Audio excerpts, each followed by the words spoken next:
ಇವತ್ತು 4ನೇ ಫೆಬ್ರವರಿ 2026 ಪ್ರತಿ ವರ್ಷದಂತೆಯೂ ಕೂಡ ಈ ವರ್ಷವೂ ಕೂಡ ಕ್ಯಾನ್ಸರ್ ಕುರಿತು ಜಾಗೃತಿ ಅಭಿಯಾನವನ್ನು ಜಿಮ್ಸ್ ಆಸ್ಪತ್ರೆಯಿಂದ ಮಿನಿ ವಿಧಾನಸೌಧವರೆಗೂ ಬಂದಿದ್ದೇವೆ. ಇದರ ಉದ್ದೇಶ ಕ್ಯಾನ್ಸರ್ ಬಗ್ಗೆ ಜಾಗೃತಿಯನ್ನು ಮೂಡಿಸೋದು. ಯಾಕಂದ್ರೆ ನಾವು ಹೇಳ್ತೀವಿ ಕ್ಯಾನ್ಸರ್ಗೆ ಒಂದು ರಾಮಬಾಣ, ಒಂದು ವೆಪನ್ ಅಂತಂದ್ರೆ ಜಾಗೃತಿ. ಎಷ್ಟು ನಾವು ಜಾಗೃತರಾಗಿರ್ತೀವೋ ಕ್ಯಾನ್ಸರ್ ಬಗ್ಗೆ, ಎಷ್ಟು ನಾವು ತಿಳ್ಕೊತೀವೋ, ಅದರ ಲಕ್ಷಣಗಳ ಬಗ್ಗೆ ತಿಳ್ಕೊತೀವೋ, ರೋಗ ಲಕ್ಷಣಗಳ ತಿಳ್ಕೊತೀವೋ, ಆ ಕ್ಯಾನ್ಸರ್ ನಿಂದ ನಾವು ದೂರ ಇರಲಿಕ್ಕೆ ಸಾಧ್ಯ. ಅಥವಾ ಕ್ಯಾನ್ಸರ್ನ ಮೊದಲನೇ ಹಂತದಲ್ಲಿ ಪತ್ತೆ ಹಚ್ಚಿದರೆ ಸುಮಾರು 80ರಷ್ಟು ಕ್ಯಾನ್ಸರ್ಗಳನ್ನ ನಾವು ಗುಣಪಡಿಸಬಹುದು ಅಂತ ವೈದ್ಯರು ಹೇಳ್ತಾರೆ ಇದನ್ನ. ಸೊ ಕಳೆದ 10 ವರ್ಷಗಳಿಂದ ಅಂದ್ರೆ 2016ರಿಂದ ಈ ಒಂದು 2026 10 ವರ್ಷಗಳಿಂದ ನಾವು ಈ ಒಂದು ಜಾಥಾವನ್ನು ಮಾಡ್ಕೊಂಡು ಬಂದಿದ್ದೀವಿ. ಅದೇ ರೀತಿ ನಮ್ಮ ಇಂಡಿಯನ್ ಕ್ಯಾನ್ಸರ್ ಸೊಸೈಟಿ ಈ ಒಂದು 2026ಕ್ಕೆ 75 ವರ್ಷಗಳ ಒಂದು ಪ್ಲಾಟಿನಂ ಜುಬಿಲಿ ಒಂದು ಆಚರಣೆ ಮಾಡ್ತಾ ಇದೀವಿ. ಅಂದ್ರೆ 75 ವರ್ಷ ಆಯ್ತು ನಮ್ದು ಸಂಸ್ಥೆ ಪ್ರಾರಂಭವಾಗಿ. ಕರ್ನಾಟಕದಲ್ಲಿ 1986ರಿಂದ ಪ್ರಾರಂಭವಾಯಿತು. ಕಲಬುರಗಿಯಲ್ಲಿ 2016ರಿಂದ ಒಂದು ಸತತವಾಗಿ 10 ವರ್ಷಗಳಿಂದ ನಾವು ಉಚಿತ ಕ್ಯಾನ್ಸರ್ ತಪಾಸಣಾ ಶಿಬಿರಗಳನ್ನು ಬೀದರ್, ಗುಲ್ಬರ್ಗಾ, ಯಾದಗಿರಿ ಮತ್ತು ವಿಜಯಪುರ, ಈ ವರ್ಷ ವಿಜಯಪುರ ಕೂಡ ನಾವು ಮಾಡ್ತಾ ಇದ್ದೇವೆ. ಅದೇ ರೀತಿ ಶಾಲಾ ಕಾಲೇಜುಗಳಲ್ಲಿ ವಿದ್ಯಾರ್ಥಿಗಳಿಗೆ, ಹೈಸ್ಕೂಲ್ ವಿದ್ಯಾರ್ಥಿಗಳು ಮತ್ತು PUC first year second year ವಿದ್ಯಾರ್ಥಿಗಳಿಗೆ ಕ್ಯಾನ್ಸರ್ ವಿರುದ್ಧ ಅಂದ್ರೆ ತಂಬಾಕು ವಿರುದ್ಧ ಜಾಗೃತಿ ಕಾರ್ಯಕ್ರಮ ಮಾಡ್ತೀವಿ. ಯಾಕಂದ್ರೆ ನೋಡ್ತೀವಿ ಸಣ್ಣ ಸಣ್ಣ ಹುಡುಗರು ಇವತ್ತಾಳೆ ತಂಬಾಕು ತಿನ್ನೋ ಚಟ ಆಗಲಿ, ಬೀಡಿ ಸೇದೋದಾಗ್ಲಿ, ಸಿಗರೇಟ್ ಸೇದಲು ಚಟ ಮಾಡ್ತಾ ಇದ್ದಾರೆ. ಸೊ ಈ ಒಂದು ವಯಸ್ಸಲ್ಲಿ ಚಟ ಹಚ್ಕೊಂಡ್ರೆ ಮುಂದೆ ಅವ್ರ ಕ್ಯಾರಿಯರ್ ಕೂಡ ಹಾಳಾಗ್ತದ, ಆರೋಗ್ಯ ಕೂಡ ಹಾಳಾಗ್ತದ. ಅದ್ರ ಜೊತೆಗೇನೆ ಅವರು ಆರ್ಥಿಕ ಪರಿಸ್ಥಿತಿನಲ್ಲೂ ಮುಗ್ಗಟ್ಟಿನಲ್ಲಿ ಸಿಕ್ಕಿಬೀಳ್ತಾರೆ. ಸೊ ಈ ಒಂದು ನಿಟ್ಟಿನಲ್ಲಿ ಇವತ್ತಾಳೆ ನೋಡ್ತೀವಿ ನಾವು ಒಂದು ಸಿಗರೇಟ್ ಅಂತ ಕೂಡ ಬರ್ತಾ ಇದೆ. ಕಳೆದ ಒಂದು ಜೂನ್ ತಿಂಗಳಲ್ಲಿ ಒಂದು ಪೇಪರ್ನಲ್ಲಿ ಓದಿದ್ವಿ, ಗೌರ್ಮೆಂಟ್ ಸ್ಕೂಲ್ ವಾಡಿಯಲ್ಲಿರುವಂತಹ ಗೌರ್ಮೆಂಟ್ ಸ್ಕೂಲ್ನಲ್ಲಿ ಸ್ಕೂಲ್ ಬ್ಯಾಗ್, ಹುಡುಗರ ಒಂದು ಸ್ಕೂಲ್ ಬ್ಯಾಗ್ನಲ್ಲಿ ಸಿಗರೇಟ್ ಪತ್ತೆಯಾಗ್ಯಾವ. ಪೊಲೀಸ್ ರೇಡ್ ಮಾಡಿದಾಗ ಗೊತ್ತಾಯ್ತು ಸುಮಾರು ವಿದ್ಯಾರ್ಥಿಗಳಲ್ಲಿ ಸಿಗರೇಟ್ ಸಿಗ್ತಿದ್ದಾವೆ. ಆ ತಂದೆ ತಾಯಿಗೆ ನೋಡಿದ್ರೆ ಏನಾಗ್ತದೆ, ಪೆನ್ ಗತನೆ ಕಾಣಿಸ್ತಾವೆ. ಯಾರೇ ತಂದೆ ತಾಯಿ ನೋಡಿ ಇದು ಪೆನ್ ಇರ್ಬೋದು ಅಂತ ಅನಿಸ್ತದೆ, ಅದರ ಪೆನ್ ರೂಪದಲ್ಲಿರುವಂಥ ಸಿಗರೇಟ್ಗಳು. ಅದ್ರ ಬಗ್ಗೆ ಕೂಡ ನಾವು ಸಾಕಷ್ಟು ಜನರಿಗೆ ಇದನ್ನು ಜಾಗೃತಿಯನ್ನು ಮೂಡಿಸ್ತಿದ್ದೇವೆ.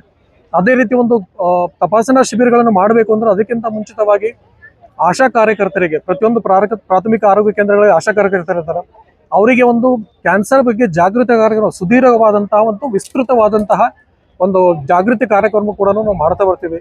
ಸುಮಾರು ಇಲ್ಲಿವರೆಗೆ ಒಂದು ವರ್ಷದಲ್ಲೇ 900ಕ್ಕೂ ಅಧಿಕ ಆಶಾ ಕಾರ್ಯಕರ್ತರಿಗೆ ಕ್ಯಾನ್ಸರ್ ಕುರಿತಂತ ಬಾಯಿ ಕ್ಯಾನ್ಸರ್, ಸ್ತನ ಕ್ಯಾನ್ಸರ್ ಮತ್ತು ಗರ್ಭಕಂಠದ ಕ್ಯಾನ್ಸರ್, ವಿಶೇಷವಾಗಿ 3 ಕ್ಯಾನ್ಸರ್ಗಳಿಗೆ ಸುದೀರ್ಘವಾದಂತಹ ಒಂದು ಅಭಿಯಾನವನ್ನು ಕೂಡ ನಡೆಸ್ತೀವಿ ಅವರಿಗೆ. ಇದರ ಉದ್ದೇಶ ಅವರು ಪದೇ ಪದೇ ಜನರ ಹತ್ರ ಹೋದಾಗ, ಯಾವುದೋ ಒಂದು ಕಾರ್ಯಕ್ರಮ ಇಟ್ಕೊಂಡು ಹೋಗ್ತಾರೆ, ಮಾತ್ರ ಹಂಚ್ಲಿಕ್ಕೆ ಹೋಗ್ತಾರೆ. ಆ ಕಾರ್ಯಕ್ರಮಕ್ಕೆ ಜನರ ಹತ್ರ ಹೋದಾಗ ಅವರು ಕೂಡ ಈ ಒಂದು ಕ್ಯಾನ್ಸರ್ ಕುರಿತು ಜನರಿಗೆ ಒಂದು ಲಕ್ಷಣವನ್ನು ತಿಳಿಸಿದಾಗ, ಅದರಿಂದ ಲಕ್ಷಣವೇನಾದರೂ ಕಂಡು ಬಂತು ಅಂದ್ರೆ ಅದು ಆಸ್ಪತ್ರೆಗೆ ಬೇಗ ಬಂದು ತೋರಿಸ್ಕೊಂಡ್ರು ಅಂತಂದ್ರೆ ಕ್ಯಾನ್ಸರ್ಲಿಂದ ಅವರು ಮುಕ್ತರಾಗಬಹುದು ಅಂತ ಒಂದು ಉದ್ದೇಶ. ಅದೇ ರೀತಿ ನಮ್ಮ ಜೊತೆಗೆ ಜಿಲ್ಲಾ ಆಡಳಿತ ಇರ್ಬೋದು, ಜಿಲ್ಲಾ ಆರೋಗ್ಯ ಮತ್ತು ಕುಟುಂಬ ಕಲ್ಯಾಣ ಇರ್ಬೋದು, ಜಿಲ್ಲಾ NCD ಅಧಿಕಾರಿಗಳಿರ್ಬೋದು, ಅಥವಾ ವಿಶೇಷವಾಗಿ ಕಿದ್ವಾಯಿ ಕ್ಯಾನ್ಸರ್ ಆಸ್ಪತ್ರೆ, ನಾವು ಇಲ್ಲಿವರೆಗೂ ಎಷ್ಟು ಕ್ಯಾಂಪ್ ಮಾಡಿದೆವೋ, ಪ್ರತಿಯೊಂದು ಕ್ಯಾಂಪ್ನಲ್ಲಿ 3-4 ಅನುಮಾನಾಸ್ಪದ ಕಂಡು ಬಂದಂಥ ವ್ಯಕ್ತಿಗಳು ಬರ್ತಾರೆ. ಅವರಿಗೆ ನಾವು ಪುನಃ ಕಾಲ್ ಮಾಡೋರಿಗೆ, ಫೋನ್ ಮಾಡಿ ಕಿದ್ವಾಯಿ ಆಸ್ಪತ್ರೆ ಕರೆಸ್ತೀವಿ. ಕರೆಸಲ್ಲಿ ಕೋಆರ್ಡಿನೇಟ್ ಮಾಡೋರಿಗೆ ಮತ್ತೆ ಹೆಚ್ಚಿನ ಪರೀಕ್ಷೆಗಳನ್ನು ಮಾಡ್ತೀವಿ. ಅಂದ್ರೆ ಕ್ಯಾನ್ಸರ್ ಇದೆಯೋ ಇಲ್ಲೋ ಅಂತ ಹೇಳಿ, ಒಂದೇ ಸ್ಥಿತಿಗೆ ಪರೀಕ್ಷೆಗೆ ಗೊತ್ತಾಗಂಗಿಲ್ಲ ಕ್ಯಾನ್ಸರ್ ಅದ ಅಂತ ಹೇಳಿ. ಹೆಚ್ಚಿನ ಪರೀಕ್ಷೆಗಳನ್ನು ಕಿದ್ವಾಯದಲ್ಲೇ ಮಾಡ್ತಾರೆ, ಅದು ಕೂಡ ಉಚಿತವಾಗಿ ಮಾಡ್ತಾರೆ ಕ್ಯಾನ್ಸರ್ ಇದರಲ್ಲಿ, ಕಿದ್ವಾಯಿ ಆಸ್ಪತ್ರೆಯಲ್ಲಿ. ಸೊ ಅಲ್ಲೇನಾದರೂ ಕ್ಯಾನ್ಸರ್ ಅಂತ ಖಚಿತ ಬಂದ್ಮೇಲೆ BPL ಕಾರ್ಡ್ ಹೊಂದಿದವರಿಗೆ ಸಂಪೂರ್ಣವಾಗಿ ಉಚಿತವಾಗಿ ಟ್ರೀಟ್ಮೆಂಟ್ ಅನ್ನು ಕೊಡ್ತಾರೆ.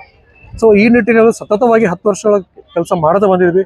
ಇನ್ನೂ ಬರುವ ದಿವಸಗಳಲ್ಲಿ ಹೆಚ್ಚಿನ ಜಿಲ್ಲೆಗಳಲ್ಲೂ ಕೂಡ ನಾವು ಒಂದು ಪ್ರಾದೇಶಿಕ ಕಲಬುರಗಿಯಿಂದ ವಿಸ್ತೃತ ಮಾಡಬೇಕು ಅಂತ ಒಂದು ಯೋಚನೆ ಇದೆ. ಈ ಒಂದು ಕಾರ್ಯಕ್ರಮಕ್ಕೆ ಎಲ್ಲ ಮಾಧ್ಯಮದವರು ಕೂಡ ಸಹಕಾರ ಮಾಡ್ತಿದ್ದಾರೆ. ಪೊಲೀಸ್ ಇಲಾಖೆ ಇರ್ಬೋದು, ಅನೇಕ ಕಾಲೇಜುಗಳು ಇರ್ಬೋದು, Albadar dental college, HKE dental college, pharmacy college, RMSc college. So ಇದೇ ರೀತಿ ಅನೇಕ ಕಾಲೇಜುಗಳು ಪ್ರತಿ ವರ್ಷವೂ ಈ ಒಂದು ಜಾಥಾಗಳಲ್ಲಿ ಭಾಗವಹಿಸ್ತಾರೆ. ಇದರ ಉದ್ದೇಶ ಕ್ಯಾನ್ಸರ್ ಬಗ್ಗೆ ಜಾಗೃತಿಯನ್ನು ಮೂಡಿಸೋದು. ನನ್ನ ಹೆಸರು ಗುರುರಾಜ್ ಕುಲಕರ್ಣಿ, ಪ್ರಾದೇಶಿಕ ವ್ಯವಸ್ಥಾಪಕ, ಇಂಡಿಯನ್ ಕ್ಯಾನ್ಸರ್ ಸೊಸೈಟಿ, ಕಲಬುರಗಿ.